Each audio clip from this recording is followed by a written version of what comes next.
ஒருத்தரை வந்து தவறாக எப்படி ஒரு இவ்வளோ பெரிய மாநில முதலமைச்சர் ஒருத்தர் வந்து அவர் 10 பேர் 50 பேர் கூட்டிட்டாங்கன்னா உடனே எது வேணாலும் பேசுறது அது இப்படி சரியா இருக்கு.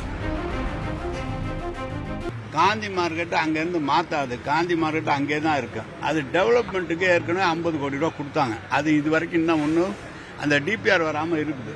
காந்தி மார்க்கெட்டை டெவலப் பண்ணி அது அங்கேயே தான் இருக்கு. யாரும் அதை பற்றி கவலைப்பட வேணாம். மேயரும் பக்கத்தில் இருக்கிறாரு, கமிஷனர் இருக்கிறாரு, எல்லாம் இருக்கிறாங்க. அது ஏற்கனவே ஒரு மந்திரி சூடு போட்டது பத்தாத நாங்கள் மறுபடியும் சூடு போடுவோம். அது அங்கேயே தான் இருக்கோம். வேற சொல்லுங்க. முதல்வர் வந்து ஜெர்மனி பயணம், முக்கியமா வந்து தமிழ்நாட்டுக்கு வணக்கம் வணக்கம் வணக்கம் வணக்கம் வணக்கம்.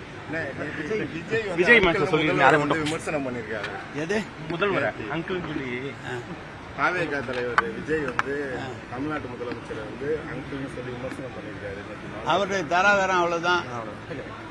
அவருடைய தராதரம் ஒரு மாநில முதலமைச்சர், ஒரு பெரிய கட்சியினுடைய தலைவர், 40 ஆண்டு காலம் அரசியலில் இருக்கிறாரு. நேற்று அரசியலுக்கு வந்துட்டு அவர் அது மாதிரி சொல்றதெல்லாம் தரந்தார்ந்து விமர்சனம் செய்கிறாரு. மக்கள் நல்ல பதில் சொல்லுவாங்க. அதுக்கு நாங்களும் தேர்தலில் அதுக்கு நல்ல பதில் சொல்லுவோம். அதுலலாம் ஒன்றும் மாற்றம் இல்லை.